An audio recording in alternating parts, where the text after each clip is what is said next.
Guys, welcome to my class. मैं करण चौहान।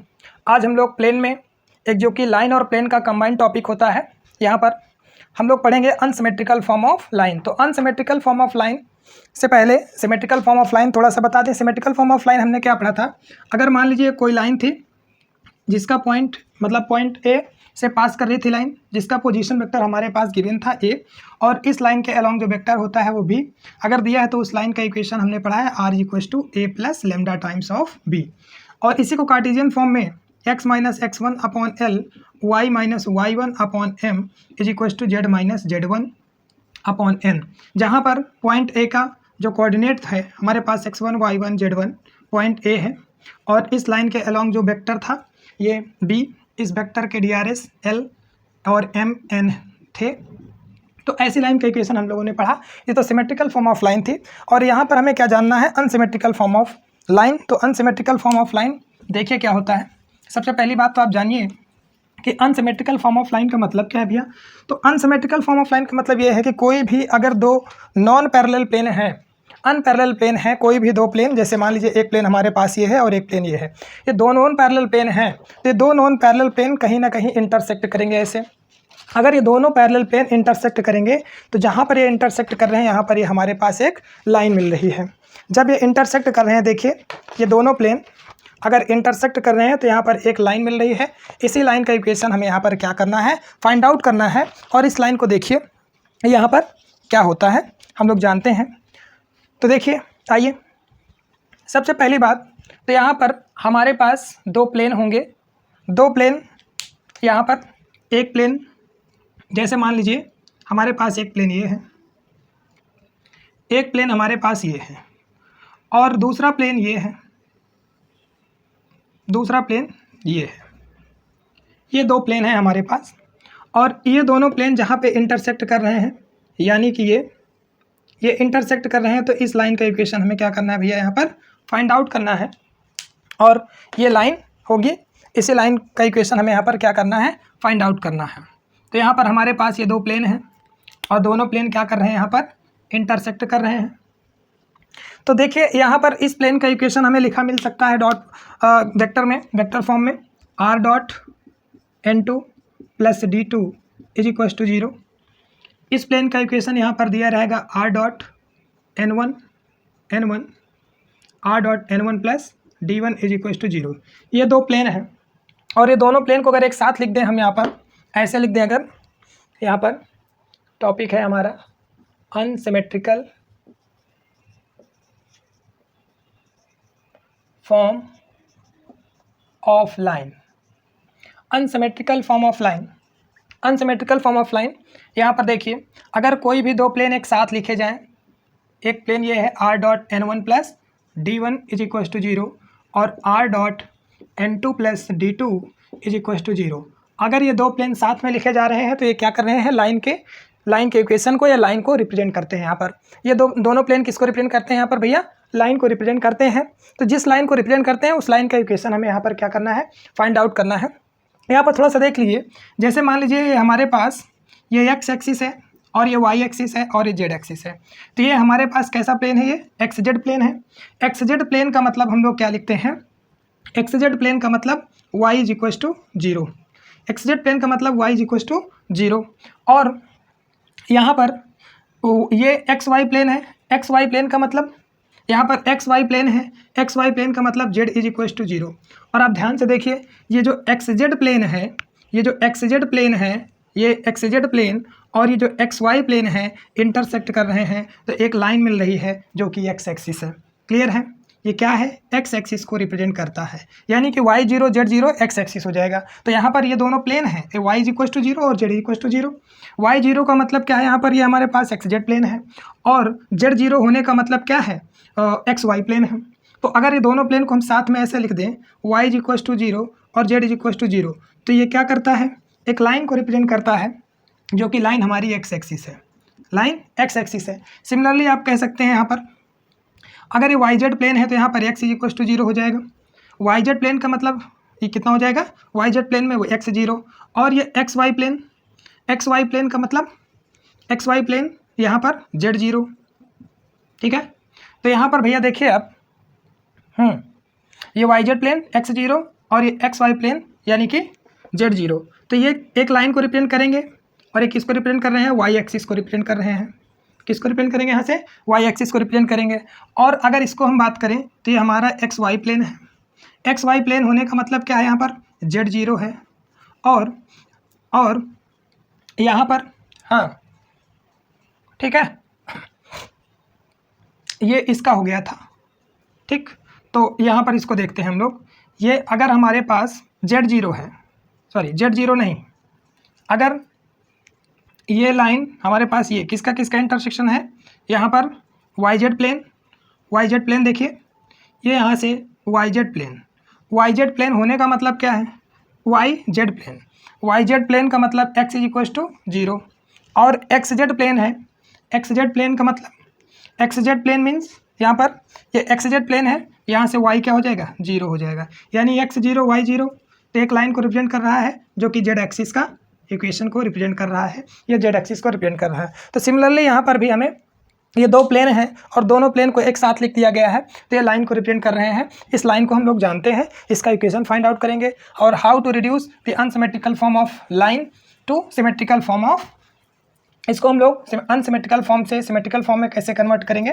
तो आइए देखिए, सबसे पहली बात तो अगर कोई भी दो प्लेन हमको यहाँ पर लिखा मिल जाए, कोई भी दो प्लेन यहाँ पर एक साथ लिखा मिल जाए, तो ये लाइन के इक्वेशन को क्या करता है, रिप्रेजेंट करता है या लाइन को रिप्रेजेंट करता है। तो यहाँ पर देखिए, ये भैया लाइन है, इस लाइन के अलोंग हमें DRS चाहिए। इस लाइन का इक्वेशन, यहाँ पर इस लाइन के इक्वेशन को फाइंड आउट करने के लिए हमको क्या चाहिए, लाइन के अलोंग DRS चाहिए। और यहाँ पर ये प्लेन दिया है, तो इस प्लेन के नॉर्मल वेक्टर जो होगा ये n1 होगा और यहाँ पर ये प्लेन जो है, इस प्लेन का नॉर्मल वेक्टर ये होगा n2 होगा।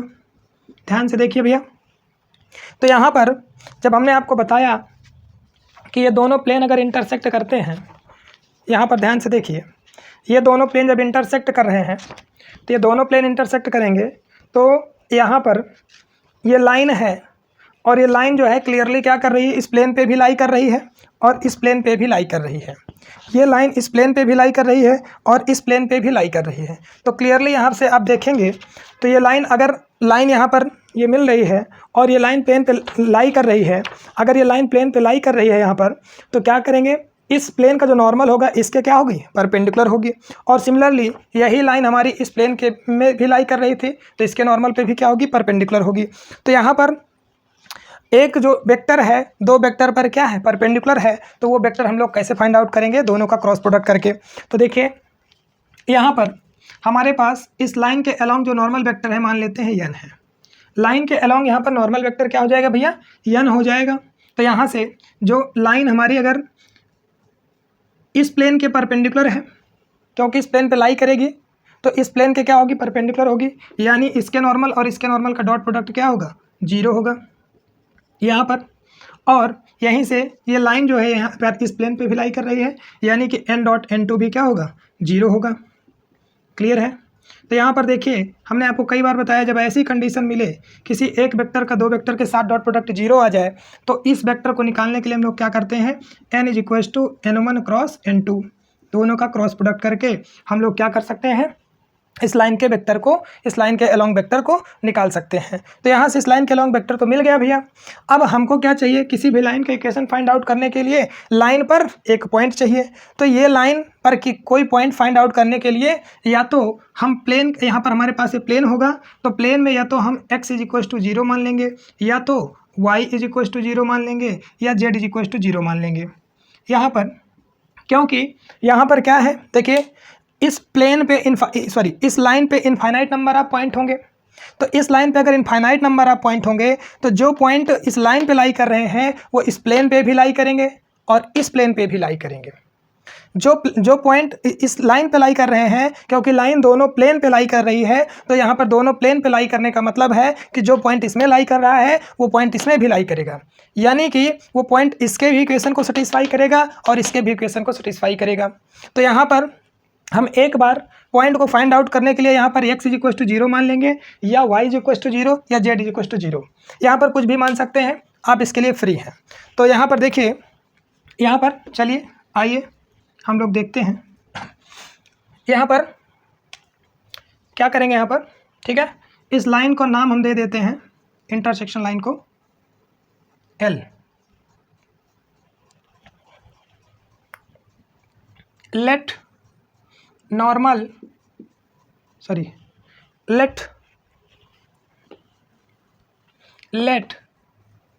n be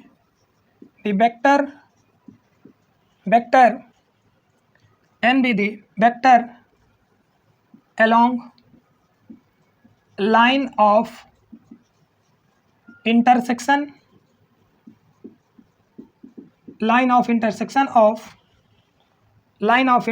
of two planes r dot n1 plus d1 is equals to 0 and r dot n2 plus d2 is equals to 0। ठीक है, यहाँ पर ये लाइन का जो नॉर्मल होगा क्या है, हाँ लाइन का नॉर्मल n है, जो कि क्या होगा, ठीक है, ये लाइन का नॉर्मल हमने n मान लिया, जो कि क्या है, इसके और इसके इंटरसेक्शन से लाइन मिल रही है हमको। तो और यहाँ पर सिंस, यहाँ पर देखें आप, since line L lies on both planes,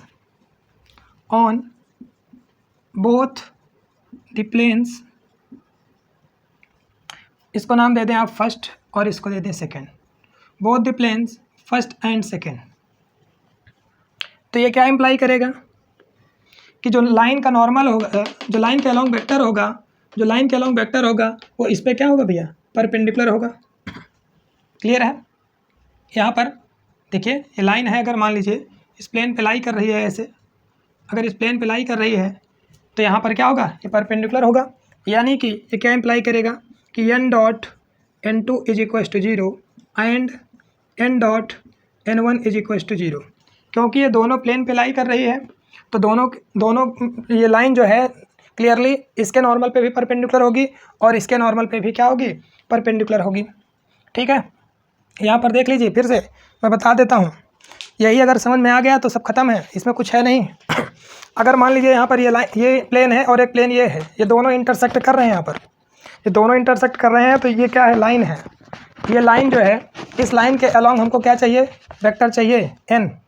तो यहाँ पर अगर ये प्लेन का नॉर्मल ये होगा और इस प्लेन का ये नॉर्मल होगा, तो अगर इसके नॉर्मल और इसके नॉर्मल दोनों, एक नॉर्मल ये और एक नॉर्मल ये, इन दोनों का क्रॉस प्रोडक्ट कराएंगे तो एक वेक्टर मिलेगा जो कि इन दोनों पर म्यूचुअल परपेंडिकुलर होगा। ये वेक्टर और ये वेक्टर क्लियरली यहाँ पर क्या होगा, इस लाइन के ही क्या होगा, अलॉन्ग होगा। तो यहाँ पर देखिए, यहाँ पर क्या होगा, n dot n2 is equal to 0 and n dot n1 is equal to 0। तो इसको आप कह दें ये फर्स्ट है और ये सेकेंड है। तो ऐसी कंडीशन हमको मिलती है, तो from first and second n is equal to क्या हो जाएगा, n1 क्रॉस n2। क्लियर, हमें लाइन के अलॉन्ग वेक्टर मिल गया। और हम क्या करेंगे, यहीं पर लाइन पे कोई एक पॉइंट फाइंड आउट करने के लिए for finding any point on line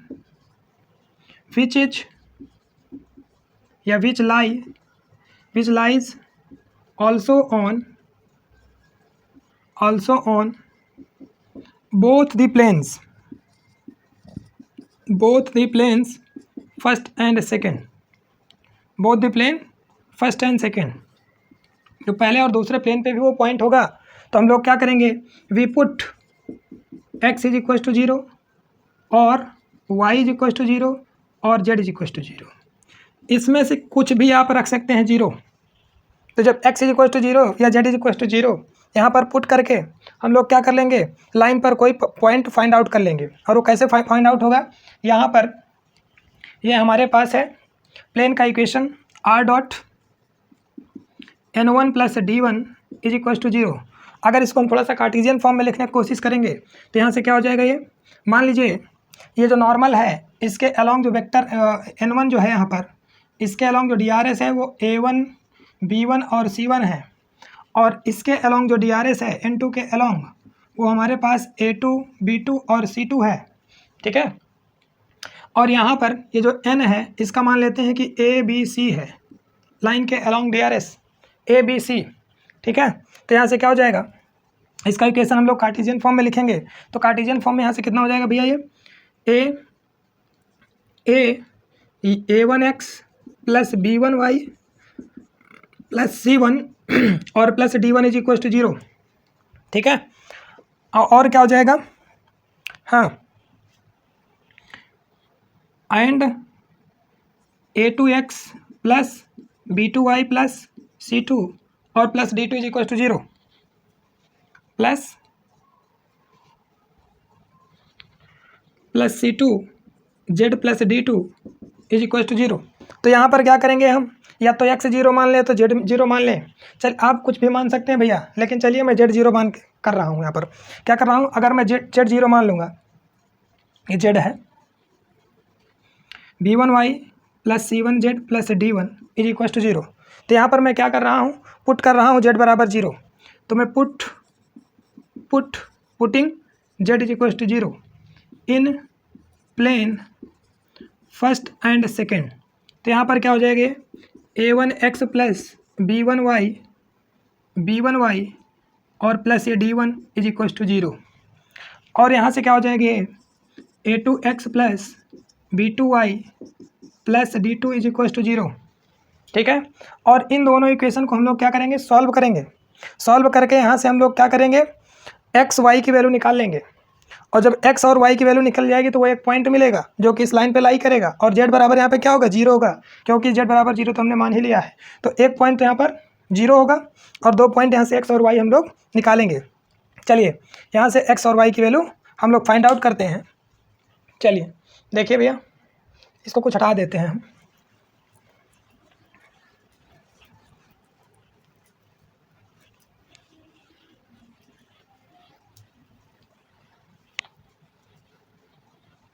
तो देखिए यहाँ से क्या हो जाएगा हमारे पास, on solving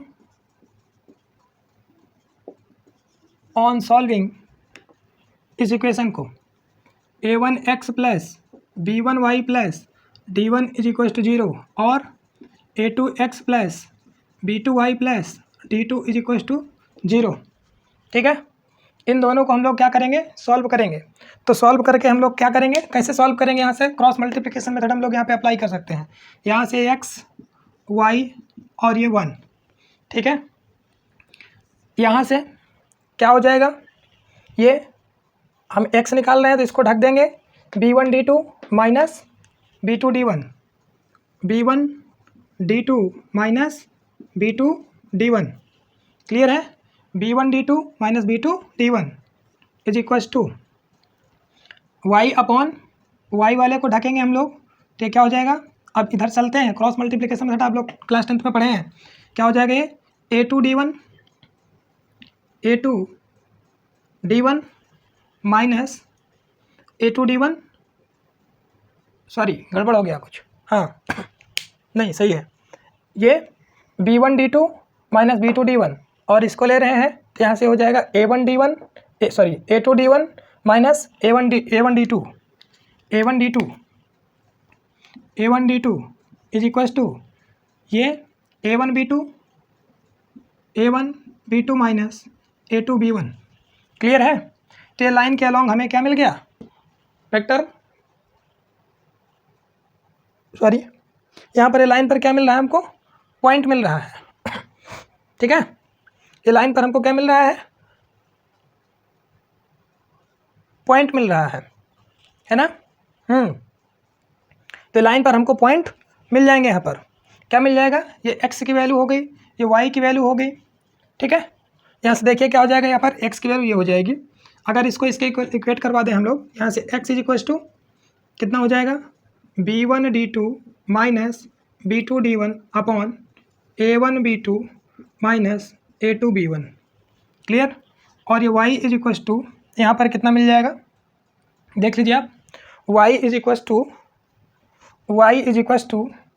A2D1 minus A1D2 upon A1B2 minus A2B1। ठीक है, तो देखिए x की वैल्यू मिल गई हमको और y की वैल्यू मिल गई, और ये z इज इक्वल टू 0 तो है ही यहाँ पर एक कोऑर्डिनेट। क्लियर, तो हमें लाइन पे पॉइंट पता चल गए हैं। और लाइन का इक्वेशन हम लोग कैसे फाइंड आउट करेंगे, यहाँ पर लाइन के अलोंग यहाँ पर हमें DRS भी चाहिए। तो लाइन के DRS कैसे निकाल लेंगे हम लोग, N1 और N2 का यहाँ से क्या कर देंगे, क्रॉस प्रोडक्ट कर लेंगे। तो चलिए यहीं पे कर लेते हैं। N के लिए यहाँ से ये I J और ये K, ठीक है। ये हमारे पास A1B1 और ये C1, हाँ A1B1 C1 और ये A2B2 C2, क्रॉस प्रोडक्ट कराइए, इसका कितना आ जाएगा।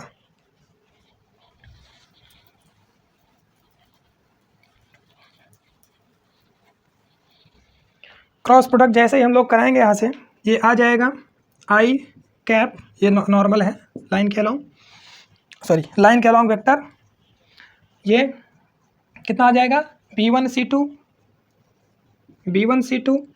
Minus B2C1 B1C2 minus B2C1 और प्लस जे कैप में कितना हो जाएगा हमारा A2C1 माइनस A1C2 प्लस के कैप के लिए A1B2 minus A2B1। Previous lecture देख लीजिएगा, मैं सब में बताया हूँ, ठीक है। ये क्या हो गया, n इज इक्वल्स टू, यहाँ से हमारे पास ये नॉर्मल वेक्टर आ गया है B1C2 minus B2C1 I cap plus A2C1 minus A1C2 J cap plus A1B2 minus A2B1 K cap, ठीक है। ये लाइन के अलोंग वेक्टर हमको मिल गया और लाइन का इक्वेशन हमें लिखना है। तो लाइन का इक्वेशन हम लोग क्या करेंगे, सिमेट्रिकल फॉर्म में लिख देंगे। यहाँ पर देखिए ये एक्स वाई हमको पता ही है सारे पॉइंट, तो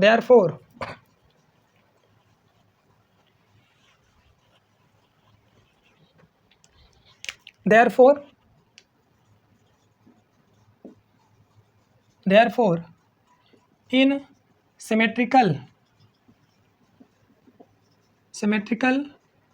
form या therefore symmetrical form of line, therefore symmetrical form of equation of line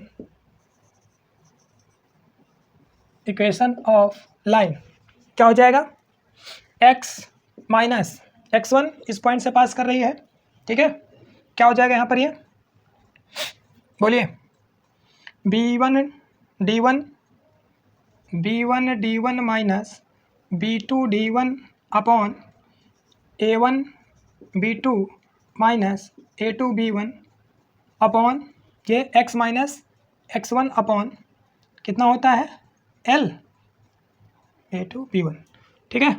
और ये कितना हो जाएगा यहाँ से, ये लाइन के along vector B1C2 minus B2C1 is equals to y minus y1, यानी कि A2D1 minus A1D2 upon A1B2 minus A2B1, ठीक है, अपॉन यहाँ से ये A2C1 माइनस A1C2, क्लियर। और ये Z माइनस 0, क्योंकि Z क्या है यहाँ पे, Z1 क्या है 0 है, तो यहाँ से क्या हो जाएगा, ये A1B2 माइनस A2B1, ठीक है। ये लाइन का इक्वेशन हमारे पास मिल गया। तो आइए हम लोग एक एग्जांपल करते हैं, तभी ये ज़्यादा अच्छे से क्लियर हो जाएगा भैया, ठीक है। तो यहाँ पर लाइन का इक्वेशन हमारे पास आ चुका है B1D2 minus B2D1 minus B2D1 A1B2 minus, हाँ ठीक है, A2 बिल्कुल सही है, B1C2 A2C1 ठीक है। ये लाइन का इक्वेशन हमारे पास यहाँ पर आ गया है। तो एक हम लोग क्या करते हैं, यहाँ पर क्वेश्चन करते हैं, तभी ये अच्छे से क्लियर हो जाएगा। तो देख लीजिए, चलिए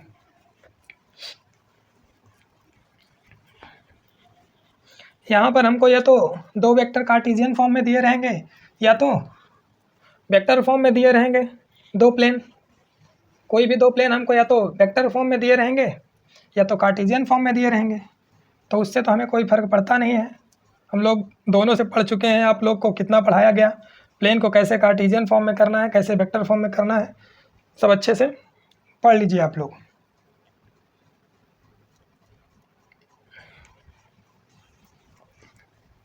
तो चलिए देखते हैं हम लोग एक क्वेश्चन कहता है reduce in symmetrical form of the equation of line, reduce करना है। Question reduce in symmetrical form, reduce in symmetrical form of line, reduce in symmetrical form of the equation of line of the equation of line, reduce in symmetrical form of the equation of line x minus y plus 2z, x minus y plus 2z is equals to लिखा है 5 and क्या है 3x plus y plus z, 3x plus y plus z is equals to 6 है। ठीक है, ये हमारे पास अनसिमेट्रिकल फॉर्म ऑफ लाइन लिखा है। कैसे लिखा है दोनों plane, x minus y plus 2z minus 5 is equals to 0 और ये 3x plus y plus z minus 6 is equal to 0। ये अनसिमेट्रिकल फॉर्म ऑफ लाइन को रिप्रेजेंट कर रहा है। इससे हमको क्या करना है, symmetrical form of equation of line निकालना है। तो हम लोग क्या करेंगे, यहाँ पर इस लाइन के अलोंग वेक्टर चाहिए। ठीक है, तो यहाँ पर लेट कर लेते हैं। सबसे पहली बात, इस लाइन का इक्वेशन फाइंड आउट करने के लिए यहाँ पर हमें दो चीज़ चाहिए, एक पॉइंट चाहिए और एक वेक्टर चाहिए। तो सबसे पहली बात वेक्टर निकालेंगे, late n be vector along line which is intersection of two plane first and second, इसको आप यहाँ पे फर्स्ट दे सकते हैं नाम, इसको सेकंड दे सकते हैं। ठीक है, और यहाँ पर तो यहाँ पर देखिए इस प्लेन के अलोंग जो DRS हो जाएगा कितना हो जाएगा, n1 is equal to x y z का कोफिशिएंट क्या होता है, प्लेन का नॉर्मल होता है यहाँ से, तो कितना हो जाएगा ये 1 माइनस 1 और ये 2 और यहाँ पर ये n2 कितना हो जाएगा यहाँ से 3 1 और ये 1। क्लियर है, तो यहाँ से क्या हो जाएगा, सिंस क्या है, line is perpendicular to plane first and second, ये फर्स्ट प्लेन और सेकंड प्लेन पर दोनों पर क्या परपेंडिकुलर है, तो ये क्या इंप्लाई करेगा, this implies that n dot n1 is equal to 0 and n dot n2 is equal to 0। ठीक है, ये प्लेन है हमारे पास, लिखा हुआ plane 3x plus y plus z minus 6 is equal to 0 और ये प्लेन है हमारे पास x minus y plus 2z minus 5 is equal to 0। Clear, तो ये लाइन क्या है, इस पे परपेंडिकुलर है और इस पे परपेंडिकुलर है, दोनों प्लेन पर क्या है परपेंडिकुलर है, तो यानी कि n dot n1 is equal to 0 और n dot n2 is equal to 0। तो यहाँ से क्या हो जाएगा, ये इंप्लाई करेगा, या फ्रॉम फर्स्ट एंड सेकंड लिख सकते हैं आप, फ्रॉम ये first condition and second condition, यहाँ से n is equal to n1 cross n2, तो यहाँ से हम लोग क्या करेंगे, n को फाइंड आउट कर लेंगे। ये नॉर्मल क्या हो जाएगा, यहाँ से n is equal to n1 cross n2 यानी i j और ये k। चलिए i j k, यहाँ से n1 कितना है 1 माइनस 1 2, 1 माइनस 1 और 2, n2 कितना है 3 1 1, फाइंड आउट करिए कितना हो जाएगा, n is equal to I cap ये माइनस 1 माइनस 2 माइनस 1 और माइनस का 2 माइनस का 3 हो गया, और प्लस जे कैप कितना हो जाएगा 3 2 जा 6 -1 5 और ये के कैप 1 1 जा 1 और ये +3 1 + 3 4 के कैप हो गया। तो ये लाइन के अलोंग DRS हमको पता चल चुका है यहाँ पर। तो लाइन के अलोंग जो DRS आए कितना आ गया भैया -3 I कैप और +5 जे कैप और ये +4 के कैप। ये लाइन के अलोंग क्या पता चल गया हमको DRS यानी n पता चल गया। अब हमें क्या करना है to find out the point on line. Line का इक्वेशन फाइंड आउट करने के लिए पॉइंट और इसके अलोंग वेक्टर चाहिए। तो लाइन के अलोंग वेक्टर हमको मिल गया और लाइन पर क्या चाहिए हमें कोई पॉइंट चाहिए। तो पॉइंट के लिए या तो हम यहाँ पर प्लेन में x = 0 या तो z = 0 पुट कर देते हैं। तो यहाँ पर क्या करेंगे for finding out point on line we put z = 0 कर देते हैं यहाँ पर। ठीक है कुछ भी करिएगा आप, मैं z = 0 करता हूँ। तो z = 0 यहाँ पर पुट करेंगे हम लोग।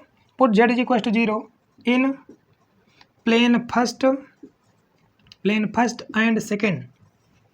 प्लेन फर्स्ट एंड सेकेंड में z = 0 रख देते हैं। तो x - y और ये -5 = 0 और यहाँ पर क्या हो जाएगा भैया 3x + y और ये -6 = 0।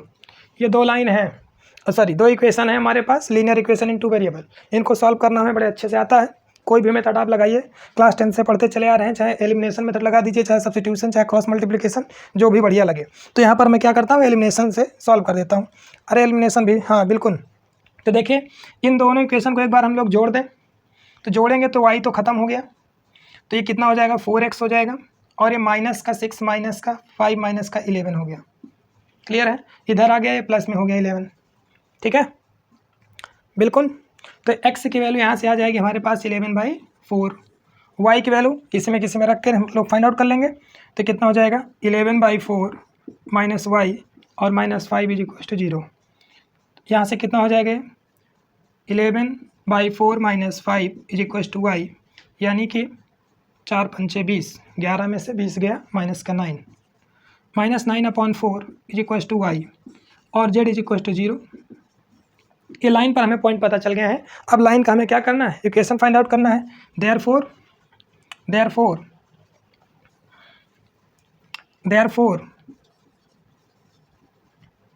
Required equation of line in symmetrical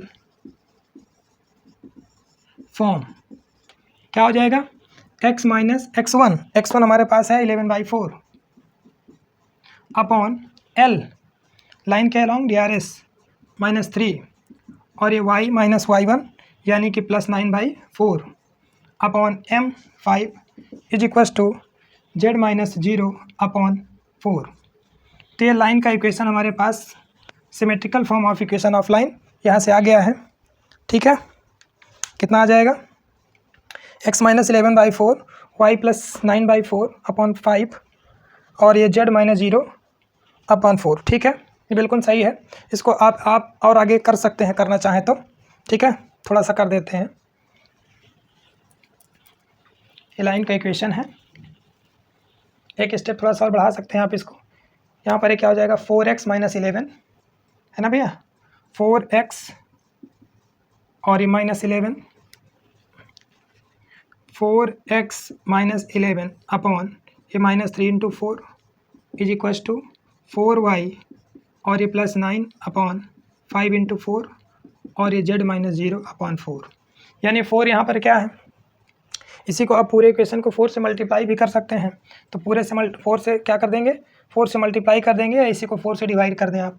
तो यहाँ पर क्या हो जाएगा 4x - 11 अपॉन -3 = 4y + 9/5 = z - 0/1।